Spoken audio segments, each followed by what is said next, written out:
Hey, welcome to the Citizen Mike Show. Thanks for tuning in. We do appreciate it. My name is Mike Berdinsky, and we are producing this episode of the Citizen Mike Show on October 10, 2022. Tonight, we are going to present two conversations with candidates for public office. They are both running for probate judge, something that Wallingford hasn't seen in a while, a contest for that office. The first candidate we're going to talk to is Nicole Berolero, and right after we show you the conversation with her, we'll move right into the conversation with Patrick Birney. You will see that I address the same topics with each candidate. That way, one candidate doesn't get the easier question or get the harder question or anything like that. There are no surprises involved in either of these interviews, but you do get to compare and contrast how the two candidates address similar issues. So let's get right to it. First is my conversation with Nicole Berolero. 3, 2, 1, go. Hey, Nicole Berolero, thanks for coming on the Citizen Mike Show. We do appreciate it. Yeah. Thank you for having me. So I've seen some signs with your name on it around town. Looks like you're running for something, maybe? What are you running for? Indeed, I am running for judge of probate in Wallingford. And of course, I knew that because you're coming on the show to talk about your candidacy. But thanks again for coming on. So Wallingford is not used to a contest involving a probate judge, and we know about mayoral contests and board of ed contests and council contests, but we haven't seen an election for a probate judge, a contested election in a long, long time. I want you to just bring us up to date about the probate court. What does it do? Some of the functions, who might appear, a basic primer on the probate court. All right. So the probate court essentially is tasked with protecting the rights of individuals, ensuring care, safety, community. Literally thousands of people are impacted by the probate court every year, and we might not actually notice or understand what the nature of their matter is before the probate court. In addition to a traditional trust and estates probate asset transfers that the probate court is known for, there's also, handling issues that affect children, the elderly, people with developmental disabilities, people with psychiatric disabilities.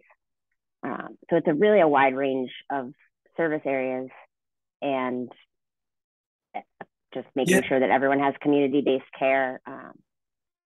I didn't want to, we don't have time to tick off and discuss every element that you talked about, but you mentioned children. Give us a little detail as to how children might be involved in the probate court, because we usually think of seniors and estates and decedents. You mentioned kids. Talk to me about that.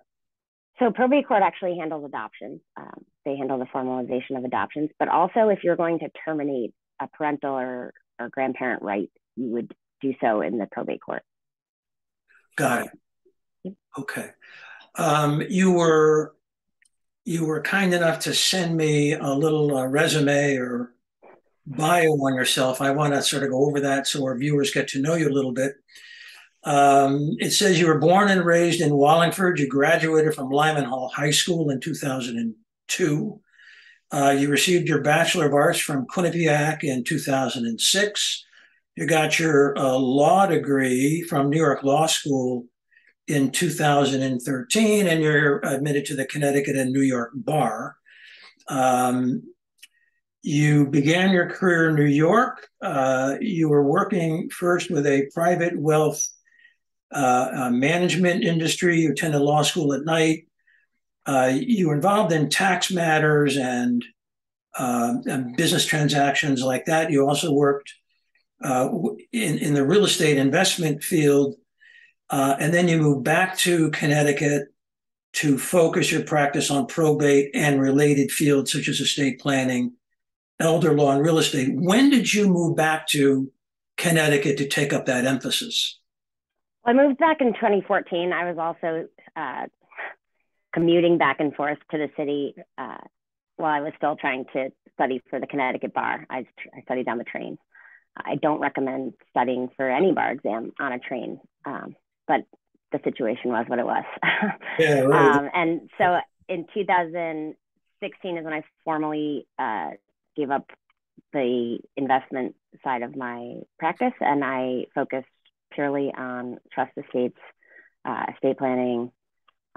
And I'd actually been doing a little bit of that before without really noticing when I worked for a family office. And it was headquartered in Bahrain, and there was a lot of family money passing down. I did some research on tax efficient structures, but also on the inheritance laws and the impact on tax for these families. So it kind of spurred my interest in it, and I was writing estate plans. And as soon as I graduated college, law school, sorry. As soon as I graduated law school, I was drafting estate plans, helping people. It seems to be the first thing people wanted help with.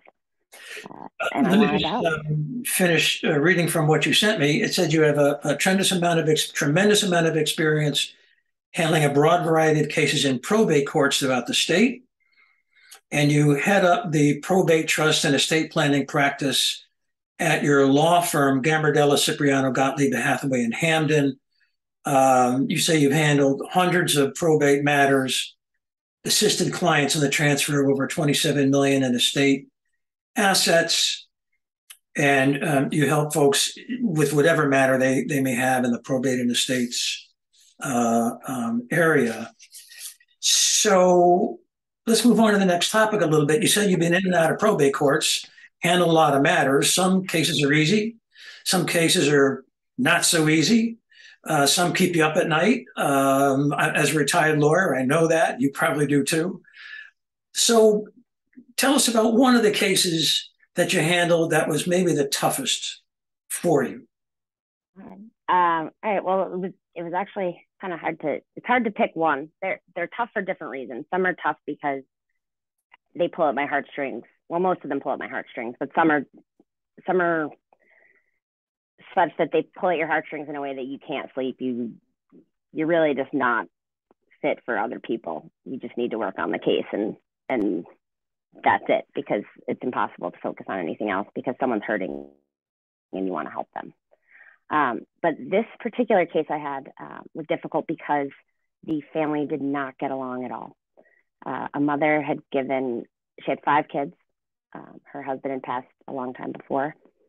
She had given it was 3 daughters and 2 sons. She gave the two of the 3 daughters power of attorney, meaning she elected them to be her agents under her power of attorney, which means that they could withdraw funds from her account and transfer them to a third account that was in both of their names and not their siblings, to the tune of $200,000 approximately. And when the mother died, her daughter came to me to help with the probate because she had appointed the third daughter as the executrix over the estate.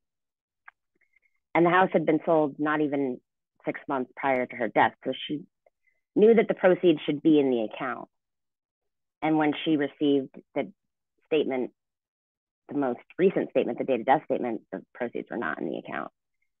So I had to basically play detective with the sisters and try to get each statement back from them, just so that I could use that to prove that they relieved their mother of $200,000 without her permission or intending to share it with their sibling, in violation of the power of attorney and the will in terms of after her death. So I ended up getting all the statements. I don't know. It was not an easy process. But I ended up getting all the statements. It was just stacks and stacks and stacks of transfers, small transfers. And they transferred just under $200,000 to themselves over the course of about 6 months. And the court ruled in my favor that the assets be returned to the estate. I had filed an emergency petition with the court, to have the judge rule on this. And in this case, the judge agreed with me, and there were many appeals. There were many motions for reconsideration filed. But at the end of the day, my decree was affirmed, and everyone went their own ways, and the mother's wishes were carried out, and all of the siblings, except for the two who wanted to make off with everything, everyone else was very grateful and very happy. Yeah. What probate court was that? It was in New Haven. That was in Haven Probate Court. Yeah. So people say from time to time, you should avoid probate.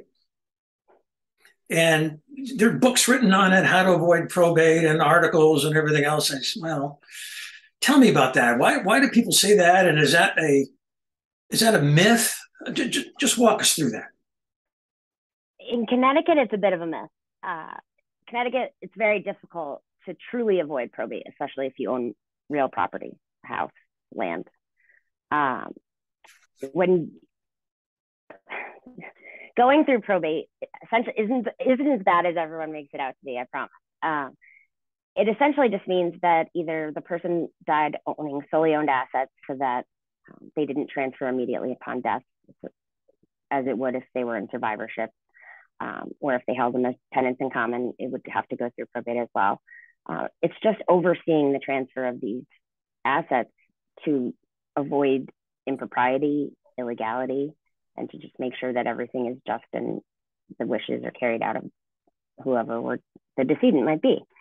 A lot of attorneys will tell you that you can avoid probate with a trust in Connecticut. This is so unpopular. My colleagues are gonna hate me, but you can't. If you have a house in your trust, there's no such thing as avoiding probate. So we'll get that out there. Little tips. It's really not something you could do in Connecticut because you have to clear title. As far as the other things about probate people might not like, there is a fee associated with it. It's not a massive fee. It's a minimum of $50 up to $40,000 if you have over $8.887 million in assets, which is not that much when you have 40,000 isn't a whole lot when you have the 8.8 million. But those are to keep the courts running, essentially, those fees. They keep the courts running so that they can help people who actually need help. So it's not a terrible thing to have to go through probate, but something you can do is just to have a plan. And this is how I help my clients, because I spend a lot of time thinking of ways to avoid probate. And titling your accounts jointly or with a beneficiary designated, very simple way to avoid probate. Okay. So you mentioned cost. There's a fee attached to some probate matters. To what extent do you need a lawyer and to pay a lawyer to go through probate? Is that required, or? It is not required. And actually, the courts make it very easy for someone to navigate it on their own. I would say with the caveat that if there were legal issues in a particular matter, someone might want to consult an attorney. So if the family isn't getting along, if there's a question about who receives what, or if someone had a will and then they made a new will. And so in some of these circumstances, an attorney is necessary because you're dealing with issues of law, and the court can't really give legal advice to the average probate court user. Yeah. I want to wrap up with this. I opened the segment of our talk by saying we're used to seeing council races, political races, mayoral political races, Board of Ed political races, and they have certain rules that they've got to follow in their campaign, handling of the campaign matters. Are probate judges different? Very different. Tell us. So much different. Well, first of all, you're subject to two guidebooks. So most candidates are subject to the SEEC, the State Elections Enforcement Commission rules on how they can handle their campaign and raise funds, spend funds, and what they're reporting. But judicial candidates are subject to a separate guidebook just for judicial candidates and the probate court judicial code of ethics governing judges and judicial candidates. So we're actually subject to both. Even just becoming a candidate, you're still subject to the same rules as a judge, as far as your code of ethics. So I'm unable to endorse any other candidate for office. I can't wear another person or organization, really, their pin, button, t-shirt. I can't have any appearance of impropriety. I also can't solicit funds. I can't ask someone for a donation. Members of my team can, my treasurer can, and third parties can if we designate them as solicitors. But I personally cannot solicit funds for a campaign. That probably covers, or the big one is you can't ask for money.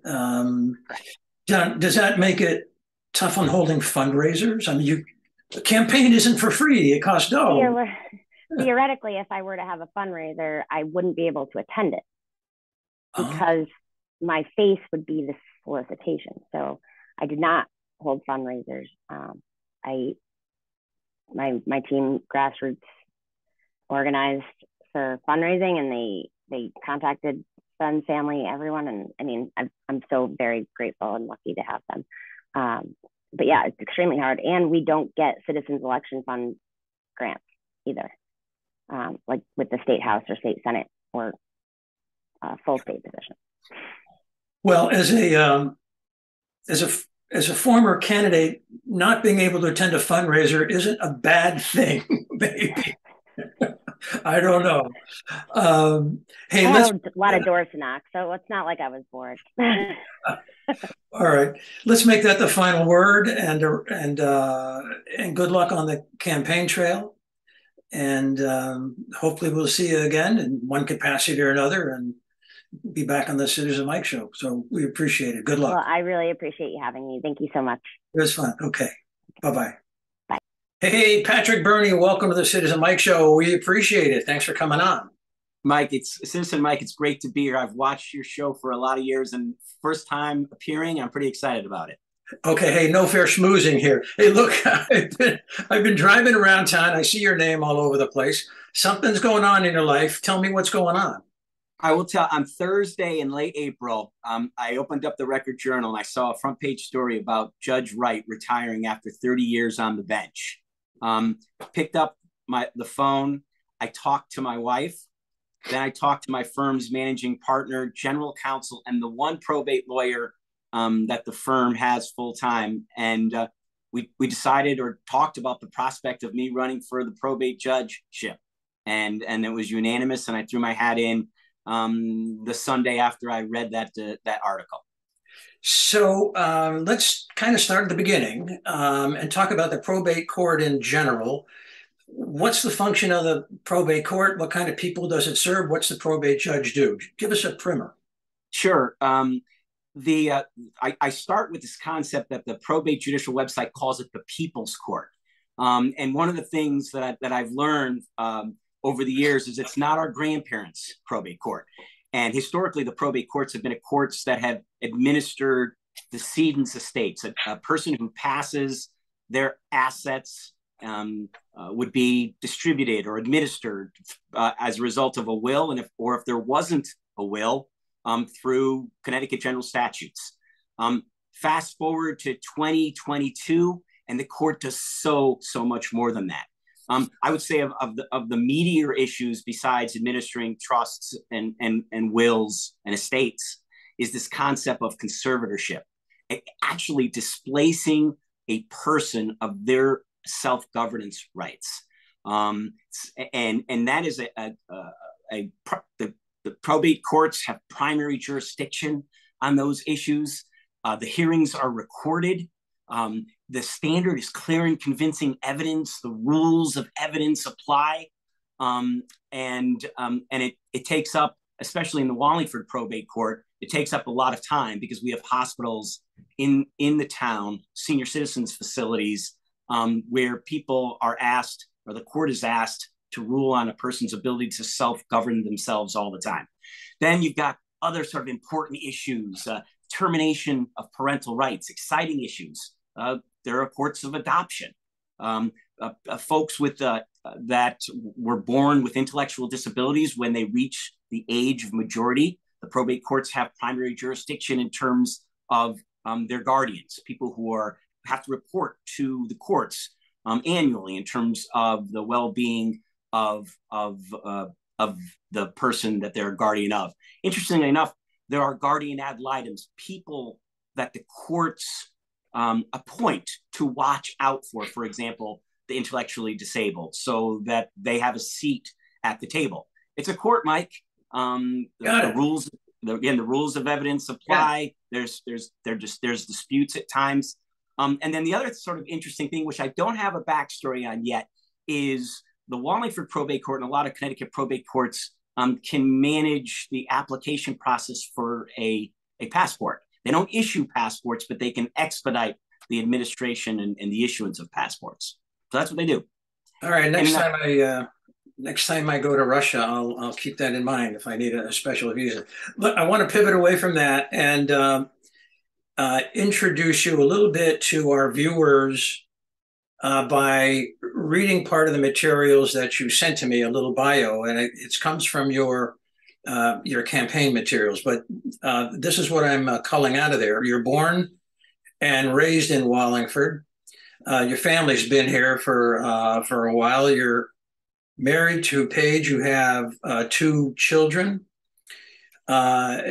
Your education after high school, you got a bachelor's from University of Dayton and a master's of business administration from Loyola University of Chicago, a law degree from the University of New Hampshire School of Law, and a law degree from St. John's University. You say in your materials that you have over 24 years representing individuals and businesses and nonprofits in a diverse legal practice.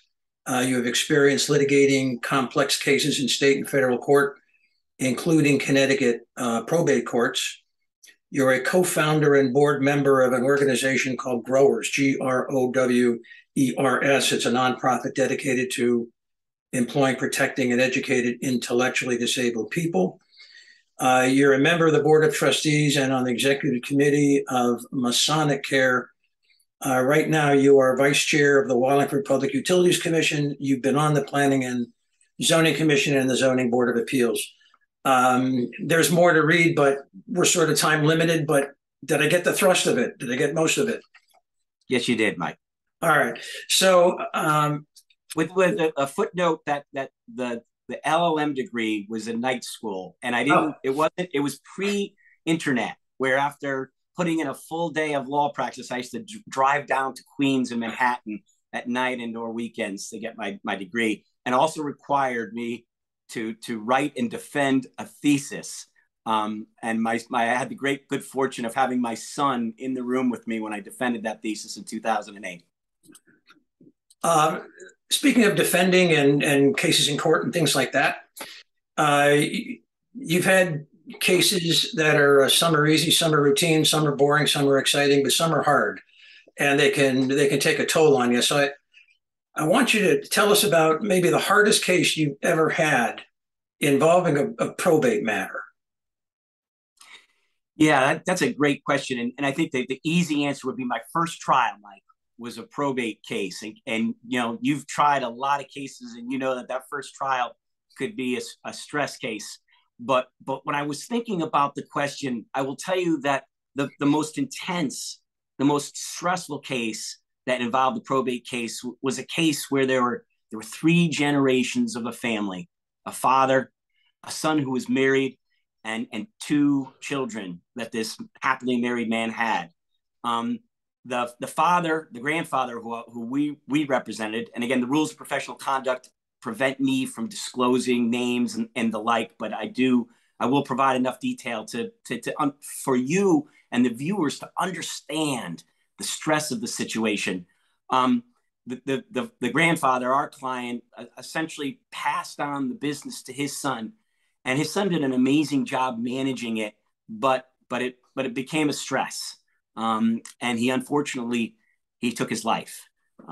He did not have a will. Again, he had a wife, and he had two children who had not reached the age of 18. Life had to go on in terms of, the mortgage. His mortgage had to be paid. His business had to continue to run, and enter sort of the external forces. In this situation, there were the banks who said, in order for us to keep you going, you need to have the grandfather come back into the business. But the grandfather was retired, and really, he just didn't have the heart and soul to deal with the untimely, unfortunate death of his son, and also run the business.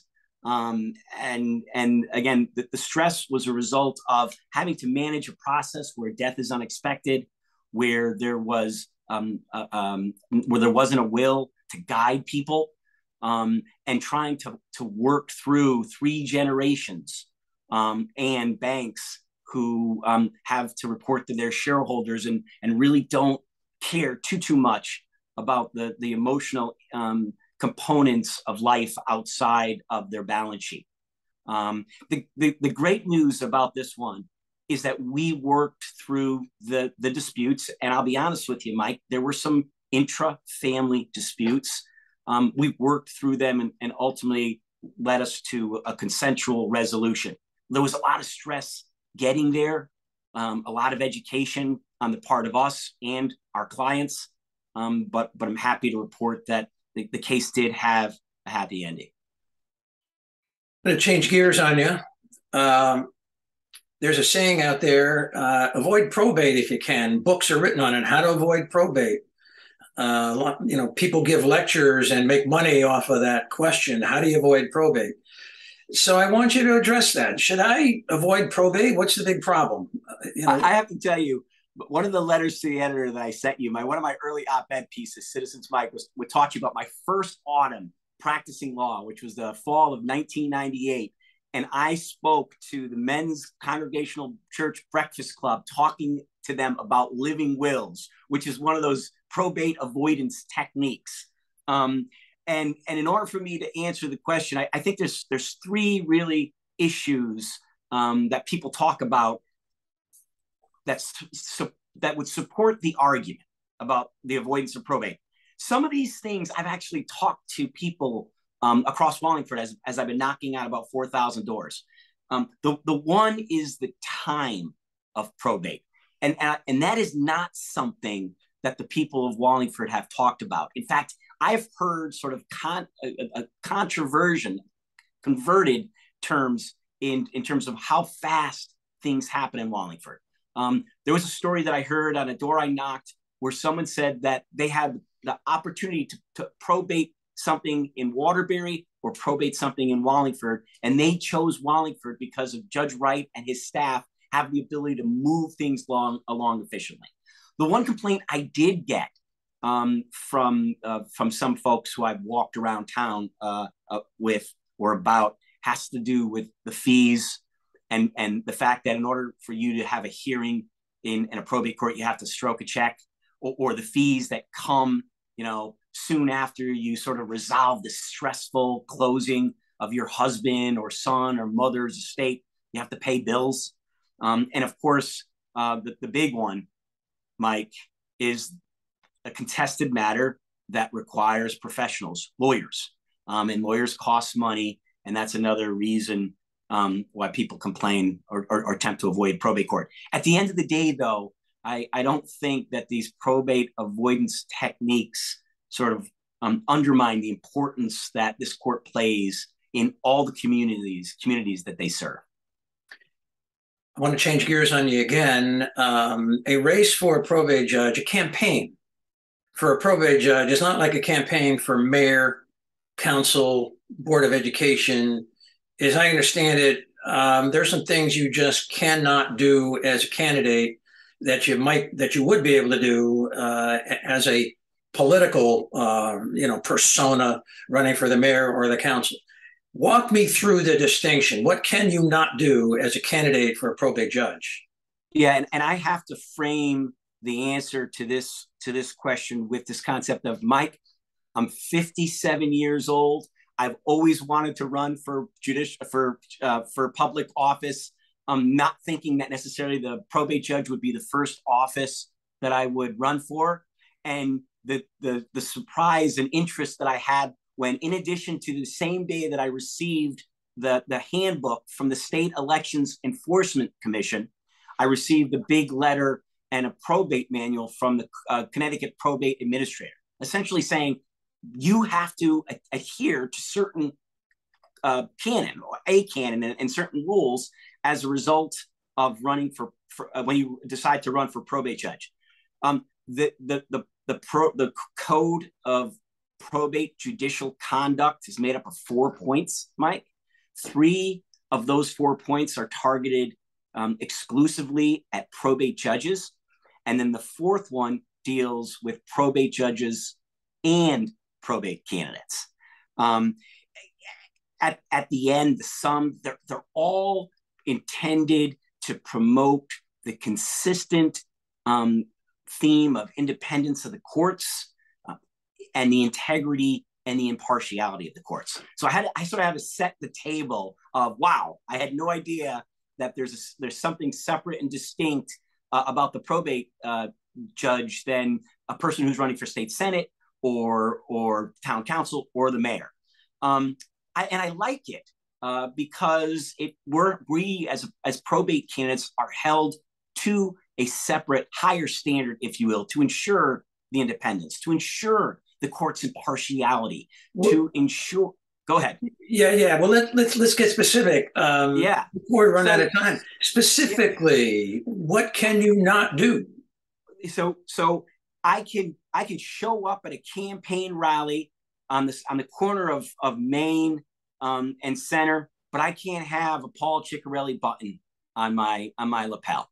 That's something I could campaign for myself, and I could appear at rallies, but I can't campaign on behalf of someone else. I cannot raise money for someone else. I cannot take on a leadership if for some reason the Republican town chair decided today that he was going to resign. I couldn't run for that position as a candidate for the Wallingford Probate Court. The real interesting component, and one that I've had several serious conversations with my wife about, is this concept of, I cannot put a sign up in front of my house supporting a candidate. Again, all intended to secure the independence, the integrity, the impartiality of the court. But my wife, who is a co-owner of my property, can put a sign up. And we talked about the concept of, if I ultimately win this election, in 4 years when I run again, I think we need to take a different tact as to whether or not we're going to put any signs in front of the house. And my wife said to me, Patrick, I understand the point. If you win, we can talk about it then. But at this juncture, I want to exercise my freedom of speech, and I want to exercise that by supporting the candidates that I support. So those are sort of the do's and the don'ts, and not to get into the weeds, but there's a lot there. There's the canon, there's the rules, and then there's like pages and pages, like most things in the law, Mike, pages and pages of commentary. We got it. Let's make that the final word. And we got it. This could take a long time. I like to talk about the law and courts and trials and all that kind of stuff. But it's time for you to get back on the road and knock on doors and meet more people and pet more dogs. And I don't want to keep you from that. So let's Mike. Listen, Mike, I was instructed not to talk over you, and I apologize the delay. But I will tell you, I am cherishing every moment of this campaign. This is something that I've always wanted to do, and I'm enjoying the heck out of it. Let's make that the final word. Hey, good luck on the campaign trail. Thanks for coming on the Citizen Mike Show. and success in all your endeavors. Thanks. Thanks so much for having me. I appreciate it. And that does it for this episode of the Citizen Mike Show. Thanks for tuning in, and we will see you next time around. Good night, everybody.